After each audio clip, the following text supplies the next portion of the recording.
Switch અને isolator વચ્ચે સમાનતા જણાવો. તો પરીક્ષામાં જનરલી આ પ્રશ્ન પૂછાતો નથી, પરંતુ વાઇવા અથવા તો ઇન્ટરવ્યુમાં ઘણી વખત આ પ્રશ્ન પૂછવામાં આવે છે વિદ્યાર્થીઓને કે સ્વિચ અને આઇસોલેટર વચ્ચે તફાવત તો બધા જણાવતા હશે, પરંતુ સમાનતા કેટલી છે એ જણાવો. તો આ પ્રશ્નનો જવાબ આજે આપણા વિડીયોમાં જોઈ રહ્યા છે. તો ઘણી બધી સમાનતાઓ છે. એમાં એક છે સ્વિચ અને આઇસોલેટર બંને સર્કિટ ઇન્ટરપ્ટિંગ ઉપકરણો છે.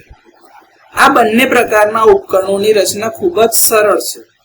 બંનેને ખૂબ જ ઓછા મેન્ટેનન્સની જરૂર પડે છે. બંને ફૂલ લોડ કરંટ એકબીજામાંથી પસાર થવા દે છે, એટલે કે લાઇનમાંથી પસાર થવા દેતા હોય એટલે બંનેને ફૂલ લોડ કરંટ રેટિંગ ધરાવે છે.